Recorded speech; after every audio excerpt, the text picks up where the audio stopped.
Praise the Lord. Hallelujah. Purihin natin Diyos ng buhay sa pangalan ng Panginoong Jesucristo. And welcome sa gawain ng Christ-Centered Faith Ministry Online Bible Study. Tumayo po tayong lahat bilang paggalang sa presensya ng Diyos.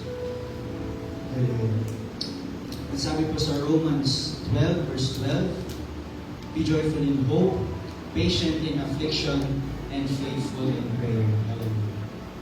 Kita natin ang Diyos ng buhay sa lugar nito. Awit na sa kami katagpulitan. Hallelujah. We are here to worship you. Pagkakababa sa iyong mga.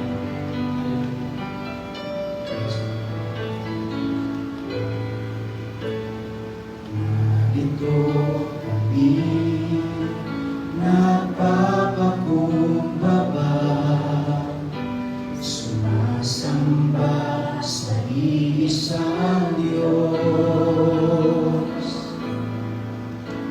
Hinahanap namin karikta ng iyong mukha, sumasamo sa iyong pagkilos.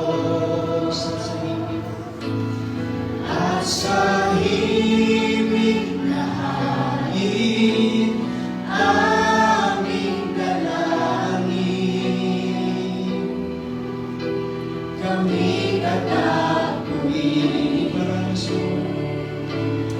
Iparanas mo sa amin ang iyong kapangyarihan.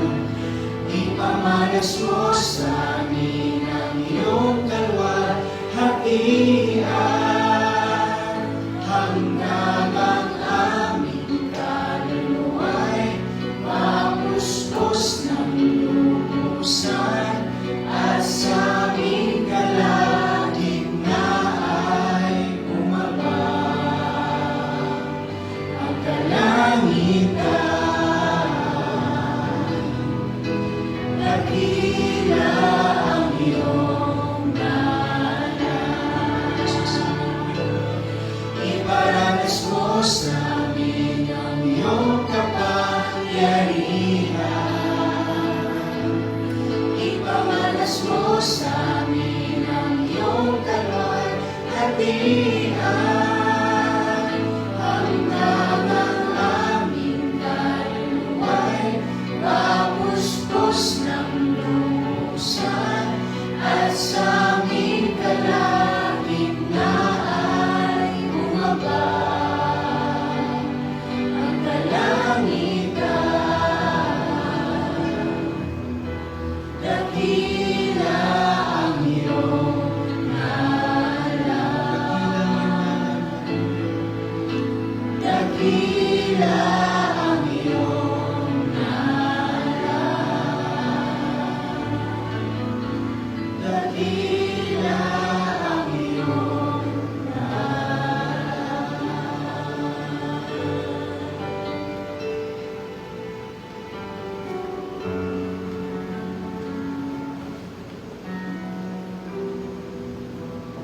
Praise and glory to the living God. Tayo pong lahat ay manalangin.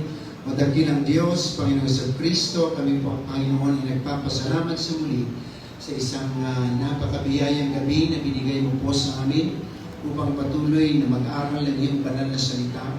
Panginoon, pagdubayin mo Diyos ang bawat isa po sa amin, dahil tigit ang iyong abang lingkod na gagamitin, Panginoon. Ikaw, O Diyos, ang patuloy na magpahiram ng karunungan upang patuloy po namin maunawaan ang iyong kalooban, O God. Lord, I ask again, Lord, your Spirit to lead us tonight sa aming Panginoon online Bible study po nito. At sa lahat ng nanonood ngayon, dalangin namin, Panginoon, na patuloy kang mangusap at patuloy ka, Panginoon, magpaunawa ng iyong banal na salita.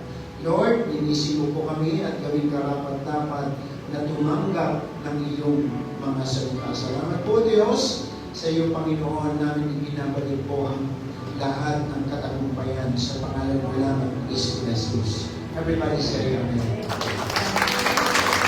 Pwede naman ako po mga isa sa pangalan po ng ating Diyos na buhay. Magandang gabi po sa muli sa lahat ng ating po mga workers, members of the church. Salamat po sa lahat din na nanonood ngayon via FD Live sa ating online Bible study. Pagpalain po tayong lahat ng ating mahal na Panginoon sa Kristo. At sa lahat po na mayroong overnight prayer meeting ngayon na lokal na iglesia, ang ating pong Caloocan Church, ang Quezon City, ang Bicol, at maging ang Batangas. Pagpalain po tayong lahat ng ating mahal na Panginoong Yesu Kristo. And of course, gusto po nating pasalamatan ang Diyos sa success, mga minamahal na anniversary ng Caloocan Church. Palagpakan po natin ang ating Panginoon. Hallelujah! God bless you all. Caloocan Church, headed by Pastor Jez, Brother Well, at sa lahat pang mga workers ng ating pong church dyan sa Caloocan, sa lahat po ng mga nanays, tatays, ng young people na nakita namin sumuporta wholeheartedly sa gawain pong ito. Sobra po kami na-bless at nawa patuloy po kayong pagpalain ng ating mahal na Panginoon sa Kristo. Papunta po kayo sa 16 years po, sa pang-anim na taon, 16 years na po. At nawa patuloy po na pagpalain po kayo ng ating Panginoon at gabayan.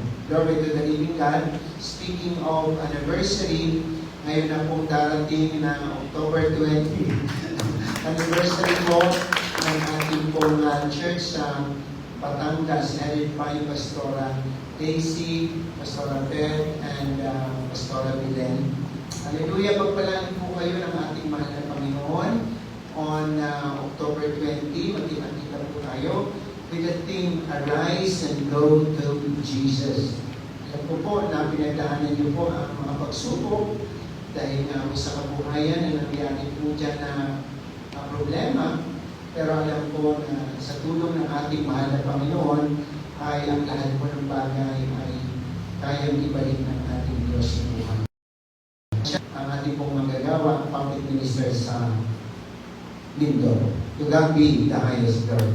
At mayroon po pong isa na national activity ang convention. Workers' Convention on November 1 and 2. Hallelujah! Pagpalain po tayo lahat ng ating Panginoon. At sa lahat po ng mga workers, nawa po ay patuloy po tayo magkaisa upang patuloy pong itaguyod ang gawain ng Panginoon na pinagkatiwala po sa ating lahat. Purihin ng Diyos. At gusto ko po nga sa muli, bigyan ng konti lamang na exhortation itong ating topic sa ating family devotion. Wait quietly.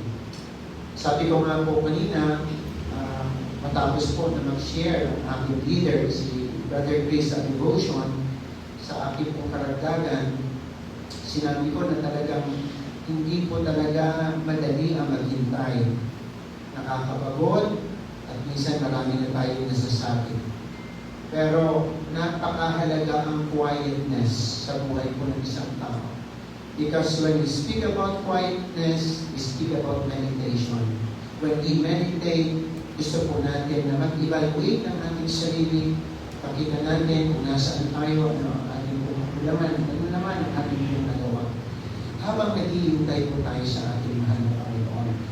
Habang naghihintay tayo, mga kapatid, hindi dapat reklamo. Hindi dapat murmurings. Kasi mayroon pong nakalaan ng Diyos para sa bawat isa po sa atin. At gusto ng Lord na sa paghihintay po natin, magtiwala tayo, hindi na tayo bibiguin. Mabuti po ang Diyos na pinaglilingkuran natin. Hindi po siya katulad ng tao. Kaya mga kapatid, nawa sa ating paghihintay sa Panginoon, sabi nga po sa Book of Lamentation, ang pinakamabuting gawin natin ay ang magtiyagang paghintay sa kaligtasan na ibibigay sa atin ng ating mahal na Panginoong Jesucristo. Hallelujah! Purihin po ang Diyos at nawa po ang ating pong pagtitiyaga sa paghintay sa pagbabalik ng Panginoon ay manatili. Yung ating pong excitement, bagamat sometimes nagbabago na. Babago po yan minsan, mga kapatid. Depende sa sitwasyon. May mga kapatid dyan na pag nakita mo, lagi masayahin, pero minsan habang tumatagal, napagod na rin siguro. Kaya, ang kapaguran ay nandyan po talaga. Pero, ang mahalaga, pag po tayong sumuko, magpatuloy lamang po tayo sa paglilingkod sa Panginoon sapagkat hindi tayo sa tao naglilingkod, kundi sa Diyos. To God be the highest glory. Pagpalan po tayo ng ating mahal na Panginoon. At iandala po natin ang ating sarili para sa salita ng Panginoon ngayong gabi. At sa muli, maraming salamat po sa mga nakatalo ngayon sa ating overnight prayer meeting sa ating church dito sa Laguna, sa aking mga magagawa, Pastor Tix, Brother Chris, Sister Menan, Sir Eric, Sir Danji, and to all young people, and nanay, na narito, nanay, sa narito po mga kapatid. Tuloy po tayo mga kapatid, and our topic, of course, yung history of the church. At ang ating pong pag-usapan ngayon is about courage to tell the truth. Napakahalaga po ito mga kapatid sapagkat napakalaking bagay ang pagsasabi ng katotohanan. Sapagkat ito po ay magbibigay ng tunay na kapayapaan mismo sa tao na nagsasabi ng katotohanan at kaayusan sa mga tao po na bibiyayaan ng pagsabi mo ng katotohanan. Mga minamahal, napapanahon, sabi ko nga kay Sister Banji na nag-sharing kami, sabi ko, mukhang tinatamaan ka ako ng ating online Bible study. Ang nangyayari ngayon sa ating bansa, yung investigations na nangyayari ngayon sa Senate at saka sa Kongreso, yung Quadcom hearing, doon po sa issue sa POGO, sa EJK, pinag-isa na po nila ito mga kapatid. Ano? Yung Committee on Public Accounts, Human Rights, di po ba, Committee on Drugs, apat po yan. Good Government, Committee on Good Government. Apat po yan na committee sa pinagsama-sama. Nakita po natin mga kapatid sa hearing na ito ang napakalaking tulong sapagkat nga naman pag ang isang tao talaga ay nagsisinungaling, pansin po ninyo marami na pong nalilimutan. Marami na pong hindi nakikilala. Samantalang na nagsasabi ng totoo, kahit anong itanong mo, sasagot. Yun po mga kapatid ang nakikita ko. Kaya patuloy po natin ipag-pray ang ating bansa. Kasi nasabi ko nga po sa mga nakaraang Bible study panahon, mukha pa akong pinasok tayo ng sindikato. Totoo po mga kapatid, nababanggit na ngayon ng mga chairman po natin mga kapatid ng Quadcom committees, mga minamahal na talagang pinasok tayo ng sindikato mga kapatid. Ang POGO na ito na nagiging po parang nagsusustain dahil napakalaking pera ang pumapasok dito. Prostitution, human trafficking, scams, yun. Sa natin, cellphones pala, mga scam na yan. POGO ang may hawak po niyan. Siguro nanood po kayo ng documentary po ni Atong Arroyo. Yan po. Panoorin niyo po yun. Grabe. Speaking of truth, mga kapatid, hallelujah, gusto kong dalhin po sa inyo yung pangyayari naman kay Apostol Pablo. Very, very important. Sapagkat nakita po rito na talagang ang isang tunay na anak ng ating Panginoon ay hindi natatakot kahit saan man siya dalhin sapagkat siya po ay nasa katotohanan. Hallelujah! Now, ating po i-discuss ngayon yung accusation ng mga Hudyo presented ng isang taong representative ng mga accusers, si Tertullus. Sa Tagalog, si Tertulo. Mga kapatid, lawyer po, mga minamahal ito. Pangalawa, tignan po natin yung courage ni Paul para sabihin kung ano po talaga ang nangyari. Sapagkat napansin ko na sa lahat po ng iniimbestigahan, ang nagsasabi ng totoo, alam niya yung pasimula hanggang sa huli. Maliwanag po ang testament, kumbaga ang testimony. Kaya si Paul din, mamaya makikita niyo po, yung papaano po siya mga kapatid, nagpahayag din naman ng kanyang side to defend himself. Very, very important.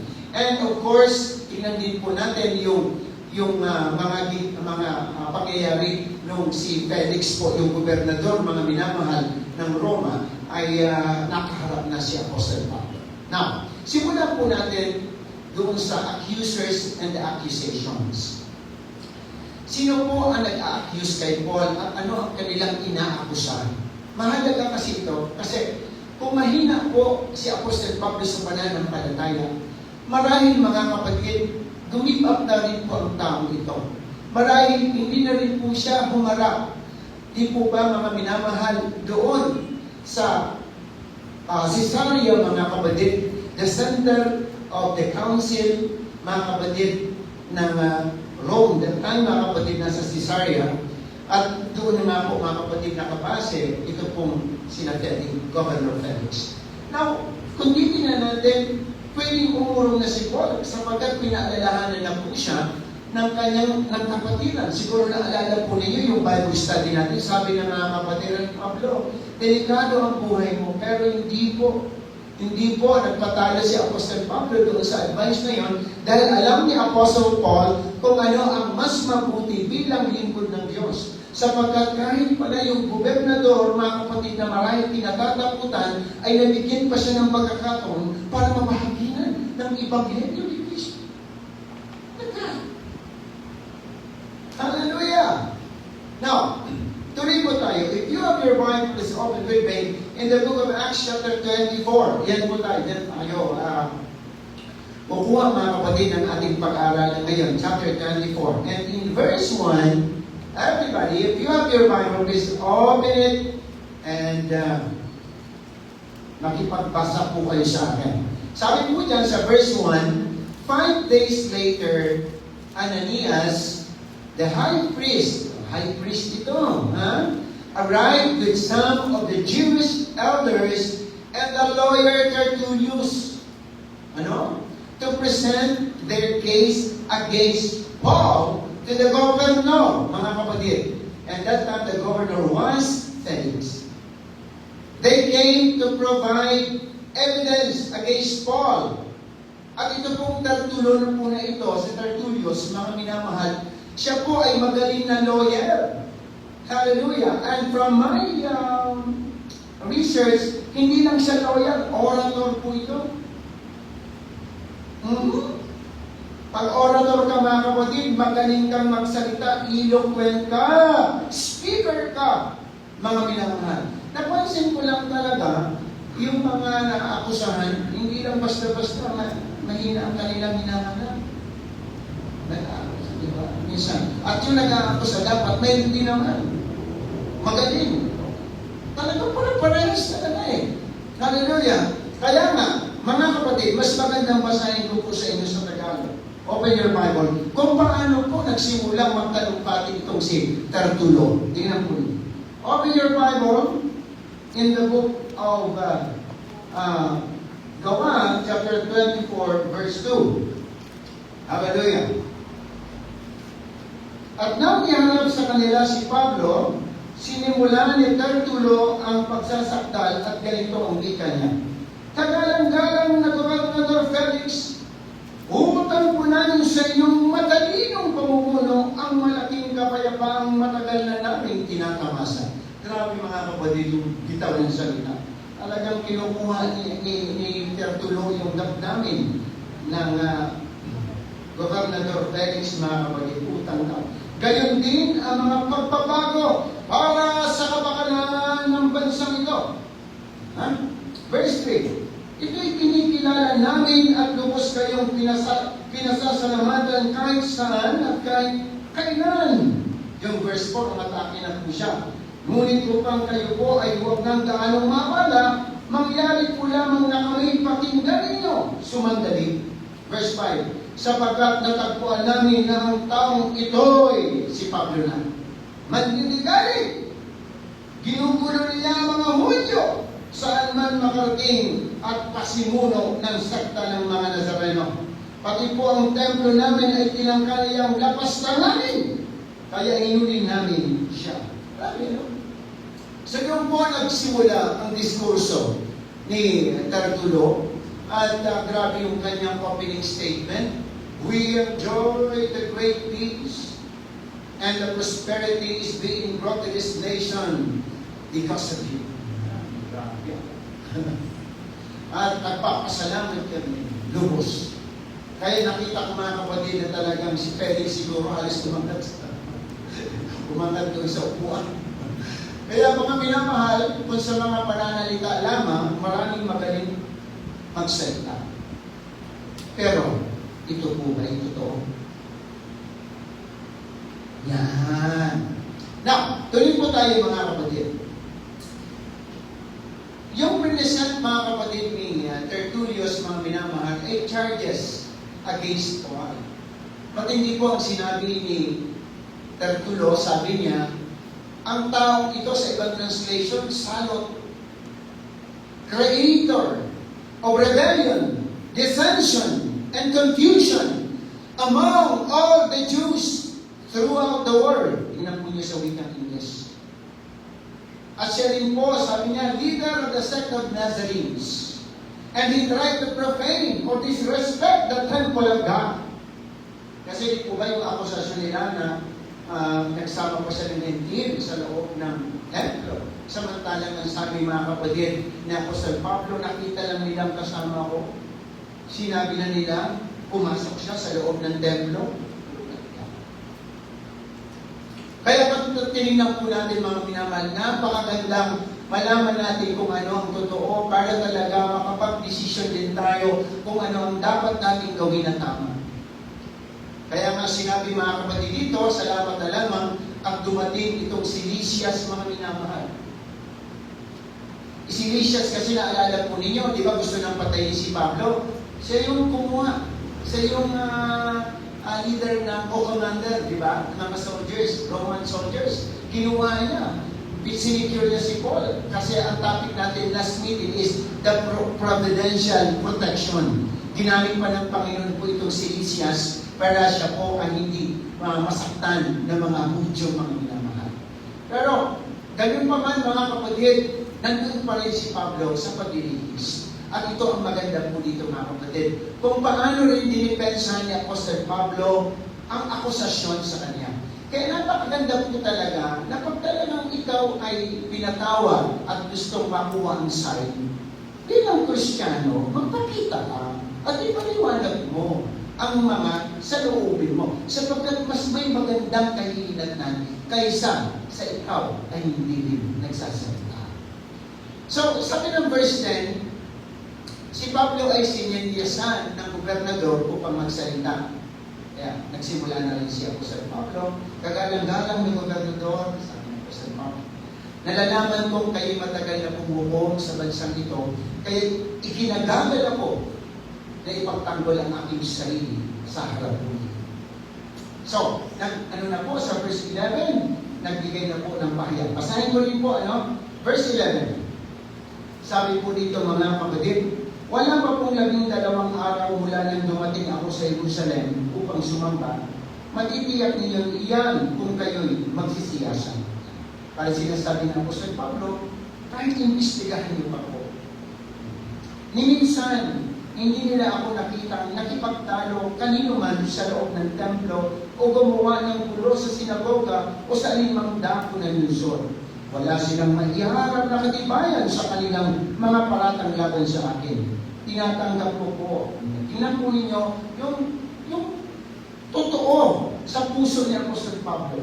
Mas maganda po kasi na totoo talaga yung sinasabi po natin kaysa po sa tayo po ay nagsisinungaling.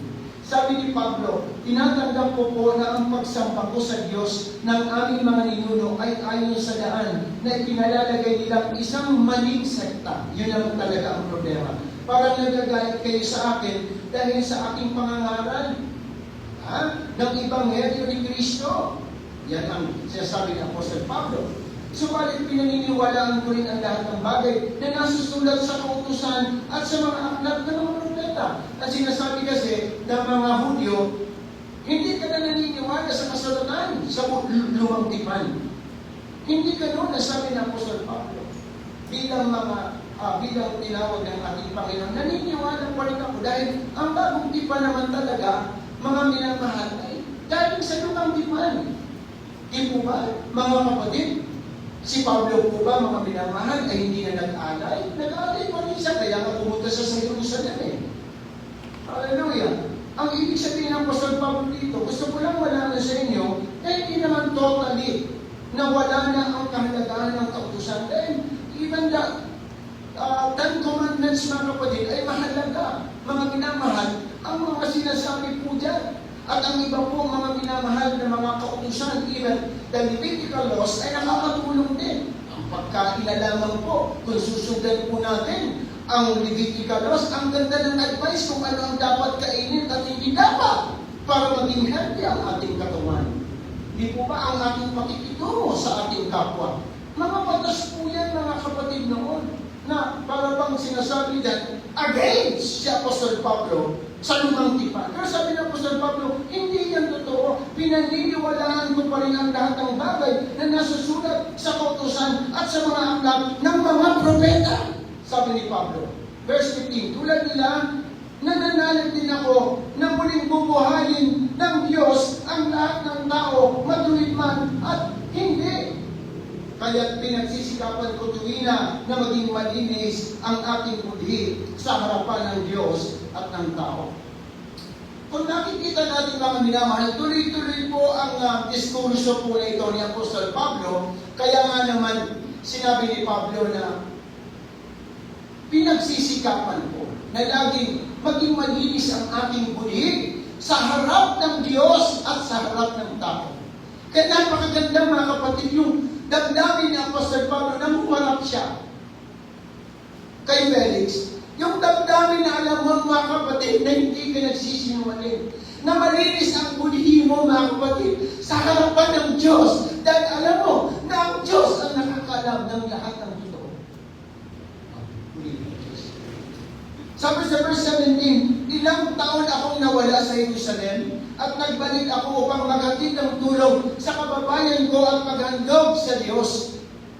Verse 18, natapos ko nang tuparin ang paglilinis ayon sa kautusan. Listen, testimony po ito.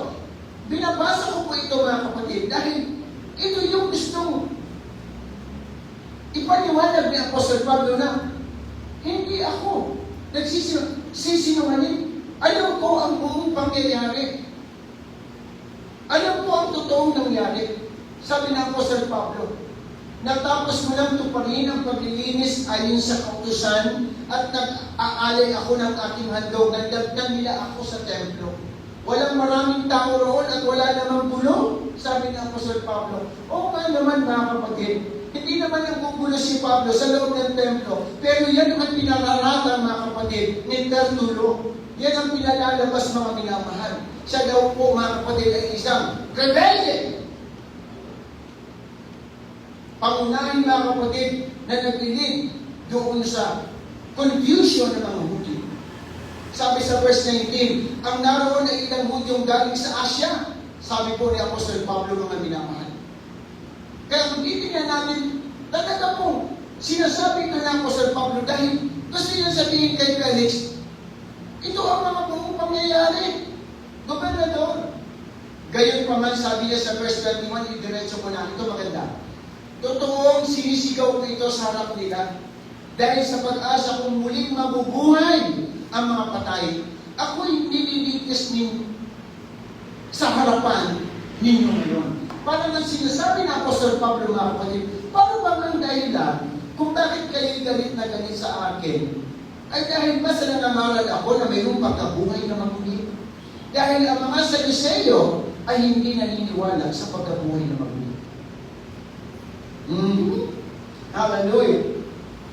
Kaya kapag nasa katotohanan ng isang tao, hindi siya nahiyang sabihin sa lahat kung ano ang tunay na pangyayari. Pag nagsasabi ng totoo, ang isang tao walang iniiwasan, walang inuurungan, walang pinoprotektahan. Tanging totoo lang. 24 oras. Talagang titignan natin, yun talaga yun. Gusto na natin, Panginoon, talaga makita natin lahat na tayo po ay makita natin lahat na tayo po bilang mga mananampalataya ay dapat nabubuhay tayo sa katotohanan. Nakita ko dito, binasa ko po ito mahaba-haba, pero sabi ko, oo nga naman, pag nasa katotohanan, kaya mong i-detalye ang buong pangyayari. Pag hindi, mga kapatid, pansinin ninyo, mayroong mga gap.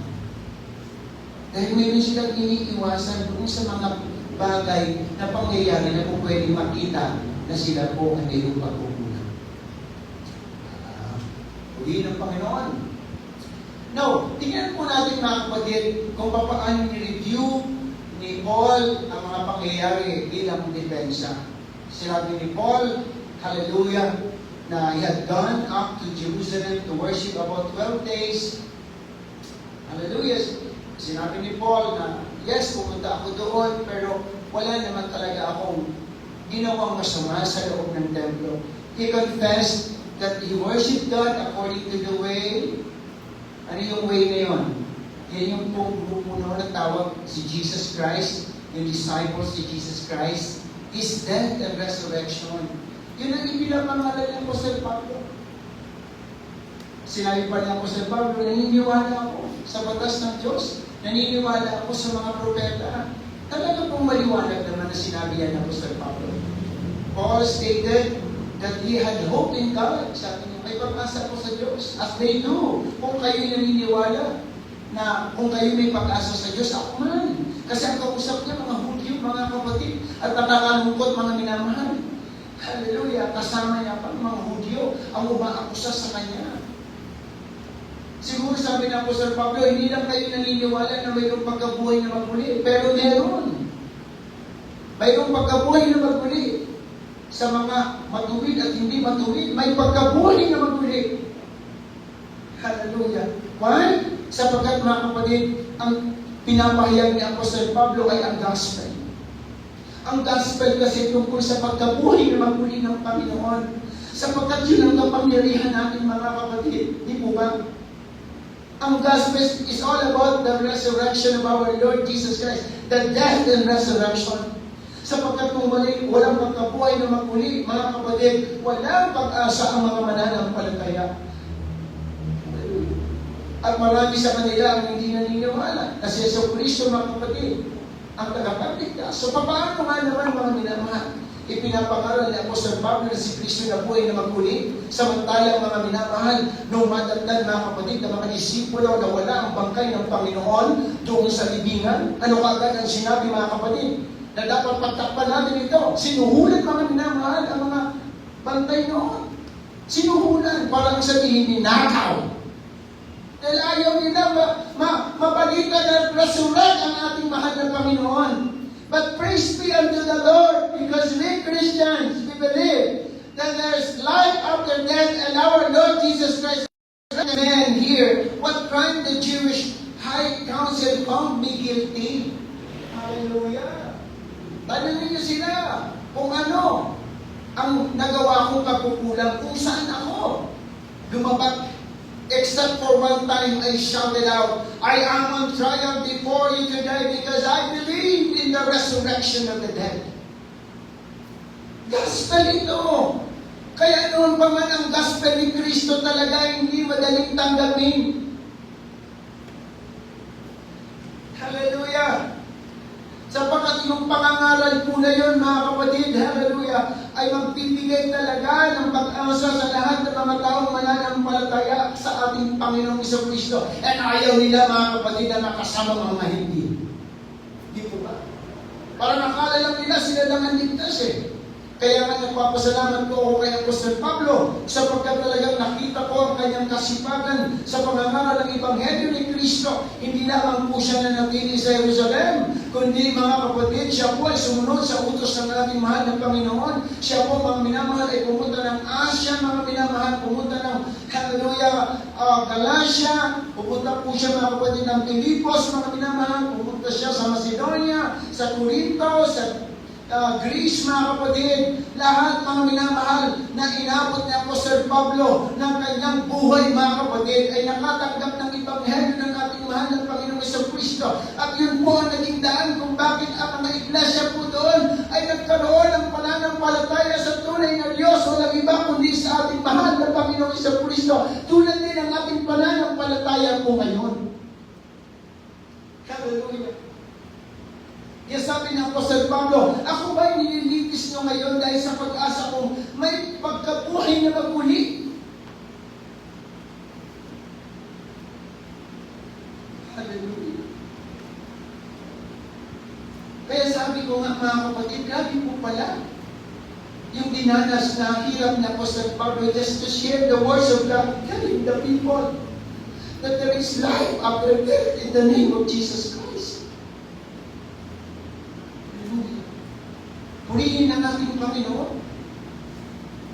Kaya nagpapasalamat po talaga tayo sa Diyos sa kayamanang tinanggap po natin sa Ebanghelyo ng ating Panginoon. Salamat po talaga sa mga taong ginamit po sa atin para makilala po natin ang mahal na Panginoon sa Kristo, para mabago ang ating buhay at mamuhay tayo sa katotohanan. Para Pablo natin, tingnan po ninyo mga kapatid, si Pablo, kaharap niya na ang gobernador, pero hindi po siya nahiya na sabihin kung ano ang totoo. Purihin ang Panginoon. Kaya sa lahat po ng mga nanonood ngayon, sa lahat ng mananampalataya, isa pong patotoo ang magsabi ka ng totoo.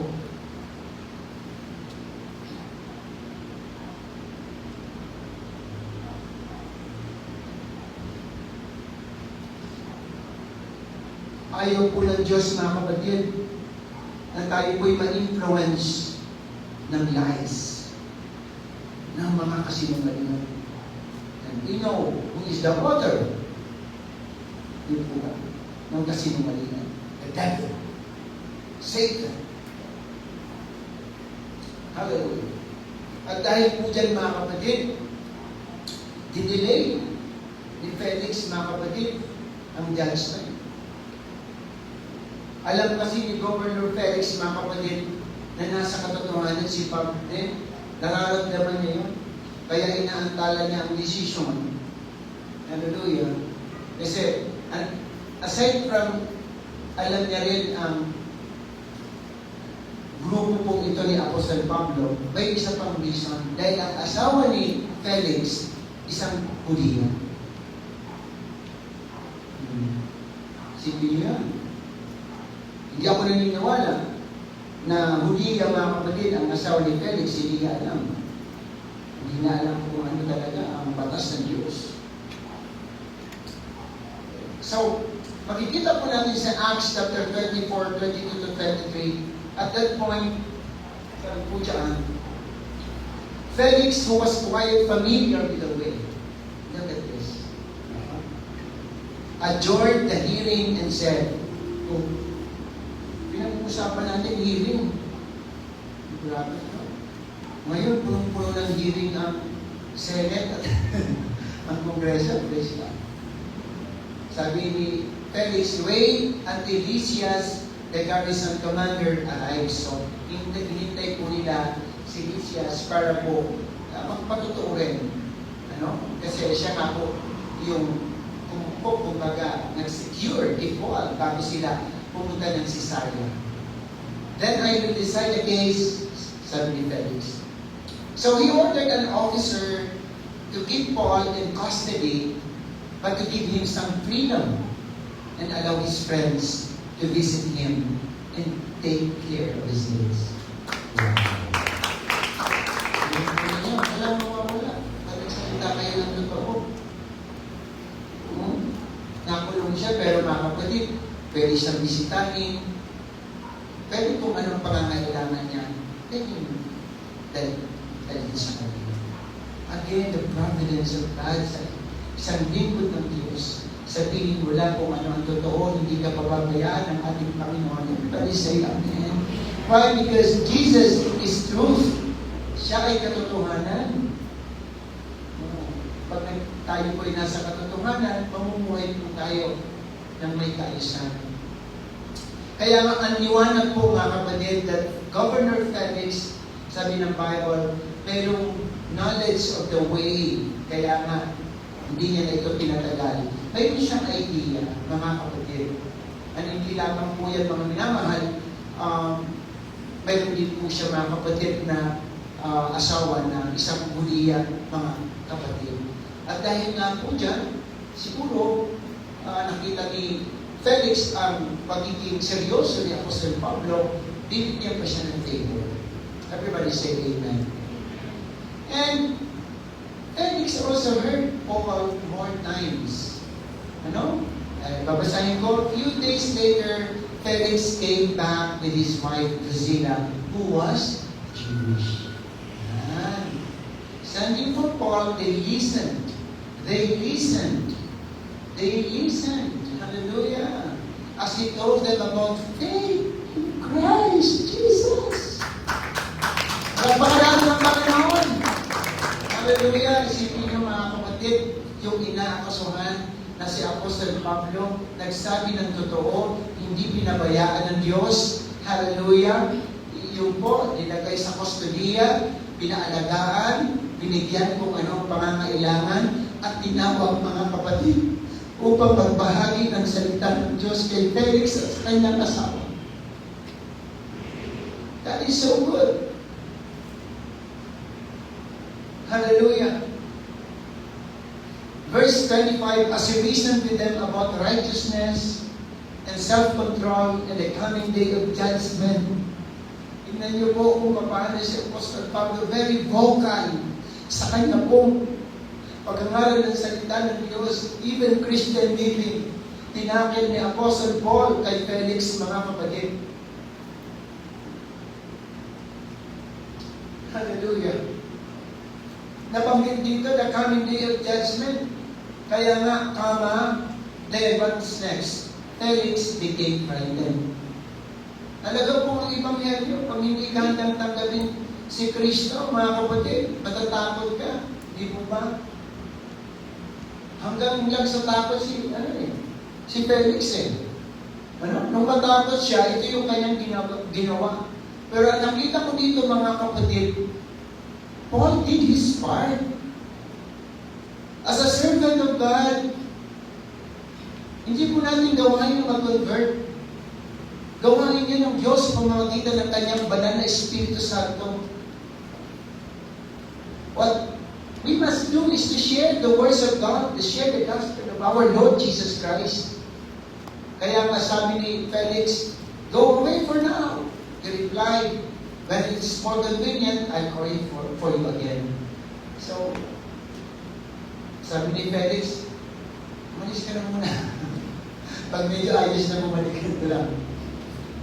He also hoped, ito pa, may reason pa siya. He also hoped that Paul would bribe him. Aside from doon, mga kapatid, sa nakapakinig siya ng salita ng Diyos, mayroon po pala siya sa isip niya na babayaran siya, sa susuhulan siya ni Apostol Pablo. Sabi po ng Bible. Sabi ng Bible. So he sent for him quite often and talked with him. Kaya, pag tinignan natin yung pong suhulan, noong pa ay nangyayari niya. Ano po? So Felix and his wife Drusilla called for Paul. Ano po? Para lang makapakinig ng salita ng Diyos, pero hindi talaga totally handa ang puso ni Governor Felix sapagkat nung marinig niya, mga kapatid, yung judgment na darating, natakot si Felix at sabi niya, bumalik ka na ng Pablo kung mayroong pagkakataon. Pero bakit na doon, hindi nahiya si Apostol Pablo, hindi natakot si Apostol Pablo na ipangaral ang salita ng katotohanan. Amen? Ganda po, no? Sa bawat isa po sa ating mga mananampalataya, ang gandang lesson talaga. Kahit saan tayo dalhin, kaharapan ng ating teacher, kung kinakailangan, pag tinanong ka, share the gospel of Christ sa ating mga kaibigan, sa ating boss, sa ating manager. Share the words of God sapagkat doon tayo tinawag ng ating Diyos. Maliban doon sa mga gagawin po natin para sa ating sarili, para sa ating pamilya, mga minamahal, meron pong ministry tayo para sa Diyos. Hallelujah.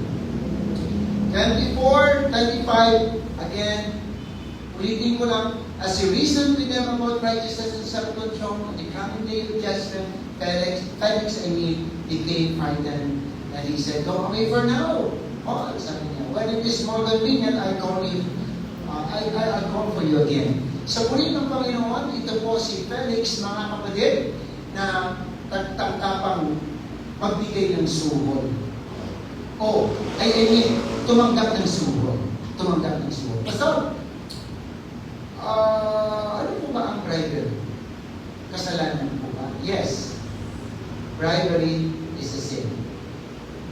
Ano po ang bribe? A bribe is money, favor, or other consideration given in exchange for one's influence against what is true, right, or just. Ito ang pangit eh. Yung totoo, pagtatakpan mo ng pera. Pagtatakpan mo ng influensya.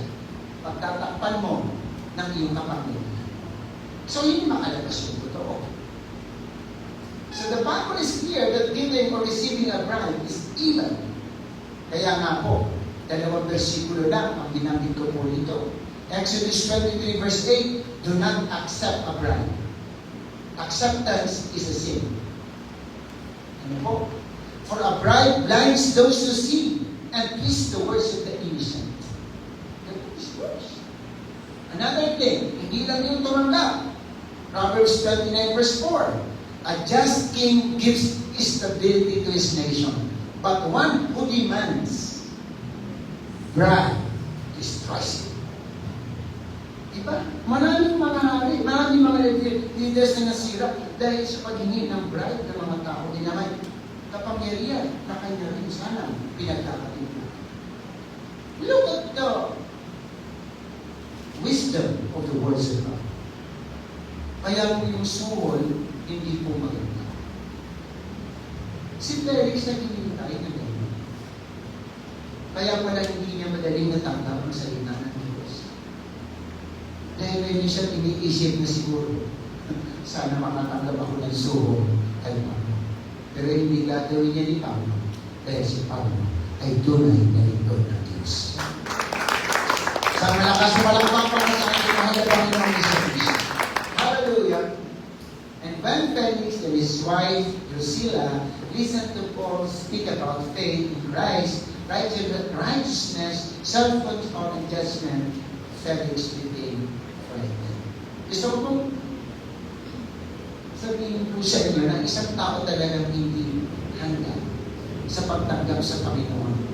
Hindi po kapakumbabaan, hindi excitement ang mararamdaman niya, kundi takot. Ano? Napansin ko kasi noong mapakinggan ko during the camp, kasi sa camp din po ako tinawag.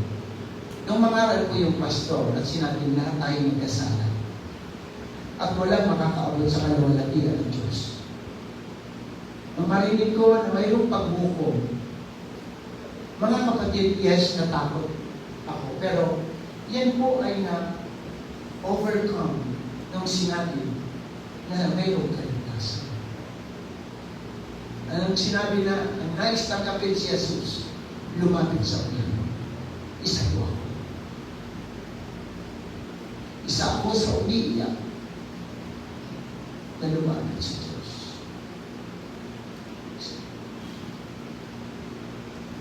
Ang pagkatakot, maganda.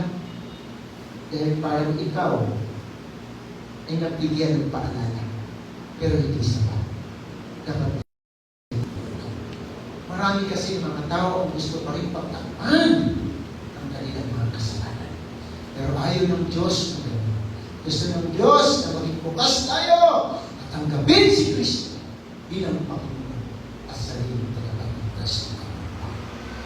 Makapangyarihan ng salita ng Diyos, mga kapatid, at kung lalapit tayo sa ating Panginoon sa Kristo, babaguhin niya tayo at bibigyan na tayo ng pag-asa.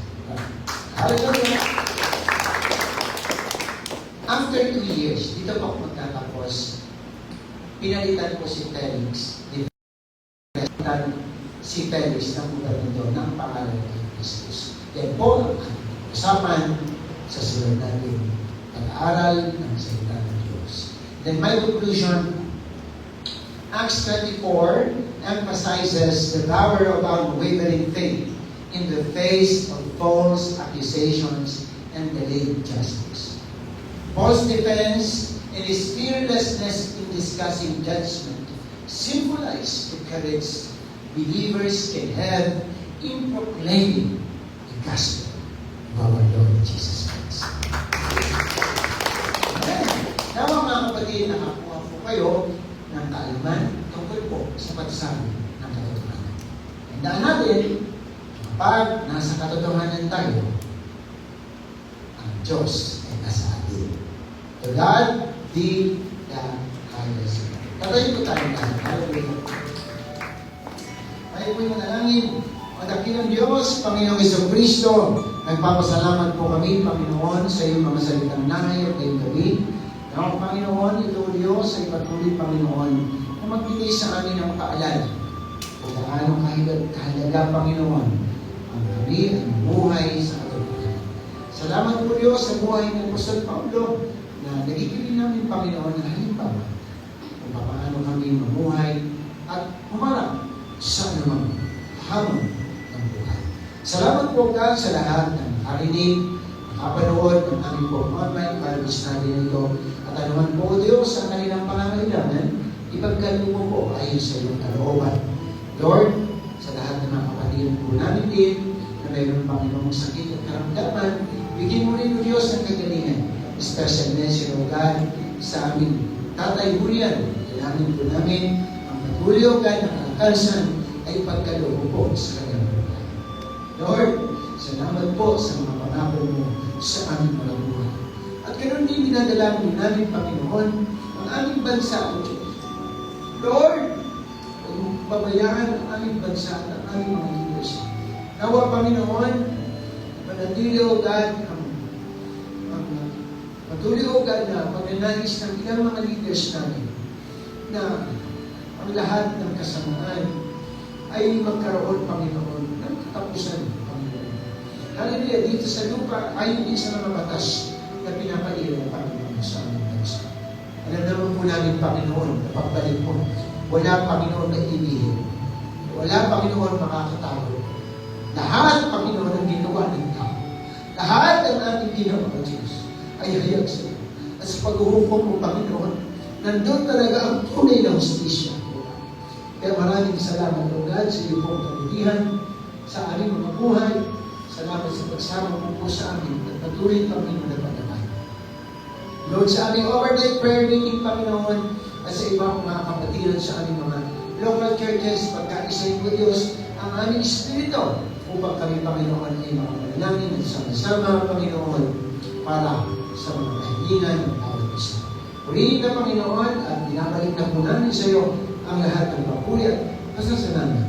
For thine is the kingdom, the power, and glory. In Jesus' name. Amen. God be the highest glory, mga kapatid. And let us continue to support, hallelujah, our online services para pakanagan na natin. Panginoon, don't forget to like, follow, and share everything posted in our FB page sapagkat napakalaking tayo. Again, God bless us all. To God be the highest. Kati po mga kapatid, na lahat mga kapatid natin. Glory to Jesus.